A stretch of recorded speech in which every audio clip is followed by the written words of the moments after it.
I'm Dr. Regina Thompson, Superintendent of Fairfield City Schools in Fairfield, Alabama.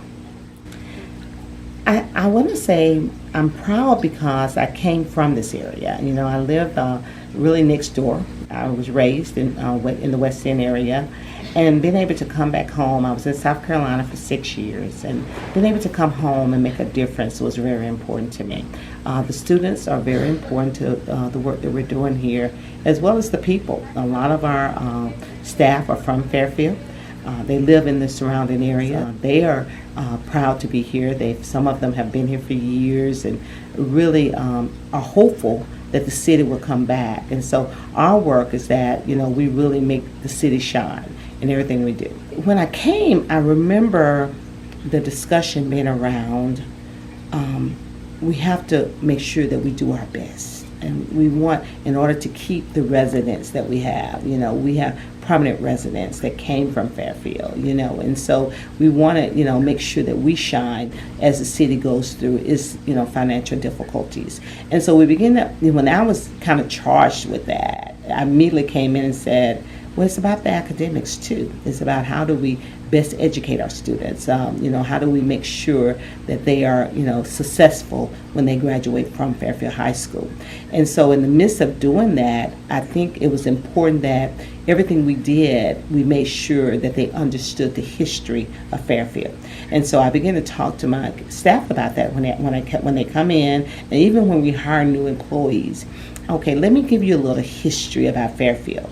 It is one of the most prominent areas in the Birmingham area, considered for history, because this is where a lot of our African Americans started out. They started out their careers working at the U.S. Steel, and that was very important, to them, that they had a place to live, and they were able to buy homes. At one time, African Americans had a hard time buying homes and owning property. And so I began to tell that history, that in Fairfield, this was one of the first places that were known for African Americans to be able to purchase homes and buy land. And so it's important to everyone. It's important to how we thrive, how we survive in the things that we do. When I came from South Carolina, I was also in Kansas City, Missouri. I worked there for about 2 years as also assistant superintendent. And I began to witness and see where we could have medical facilities in schools. A lot of times, even though Fairfield is considered a suburban school district because it sits outside of Birmingham, we are very poverty stricken.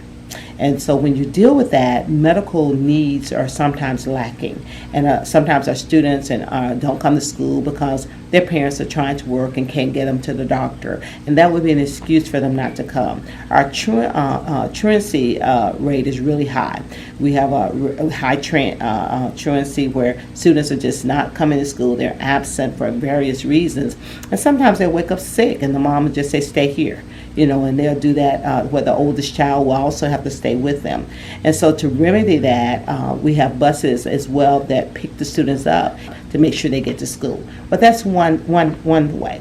But another is, okay, let's provide some medical needs for them. Let's make sure that they have everything that they need. And so what I did, I partnered with Cahaba Medical, and we have a clinic, a full health clinic in every one of our elementary schools. The high school is right across from Cahaba Medical, so the students can go across the street to Cahaba Medical, because sometimes their needs are not as extensive as our elementary school needs. And so we made sure that we had a medical clinic in each one of our elementary schools, and we also have a full clinic at our pre-K community center, and that clinic is open really to the public.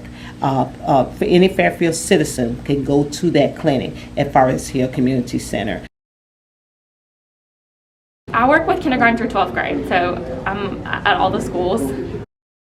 But it's so needed, and that we see such an increase in anxiety, an increase in depression, an increase in mental health problems as the pandemic has continued on. And so our students a lot of them are grieving, a lot of them have higher levels of anxiety, higher levels of depression. And so it is innovative, but it's also necessary for our students to succeed.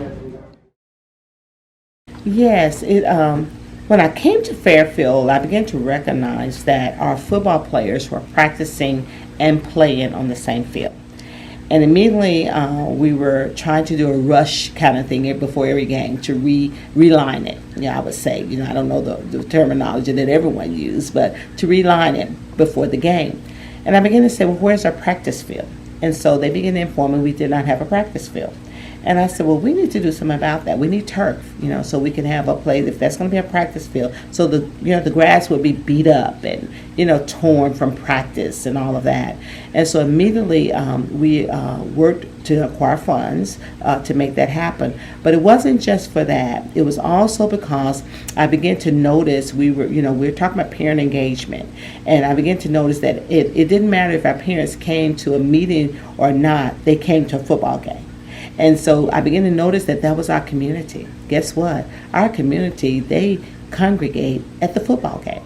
And so what we did, we said we need to make this, the bleachers nice. We need to paint them. We need to make sure that, they look, even though we can't rebuild the whole stadium per se, but we can make what we have nice. And so we made sure that the bleachers were refurbished. And even during the announcements, what we do, we use that time to announce to the parents things we want them to know about the school. The community can announce things. Mayor Penny, if he's having something, he could announce it at that time. And so because that's where our community congregate.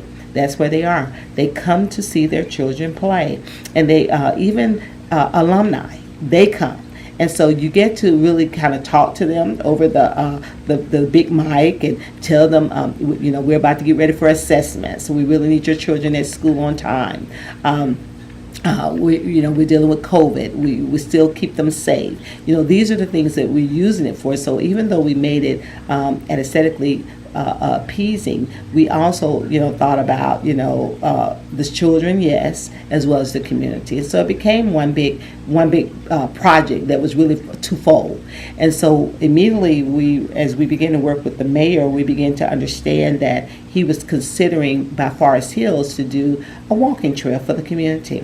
And so we also thought the best thing to do is to renovate our baseball field, because that sits right by Forest Hills Community Center, which is our property. And so we decided if we were going to acquire any funds, let's go ahead and work with the city and make sure that project was done as well. And so that is right now in process to be renovated, just like the football field. And I think it's going to be really nice when it's completed.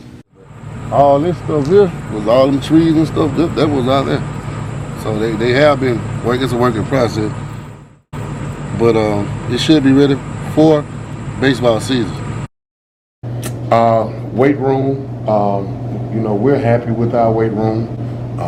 We do have an vision of expansion. I am very, very a visionary type of guy. I would like to see a bigger weight room with an updated locker room for the kids one day. That kind of thing tends to attract people to your program even more.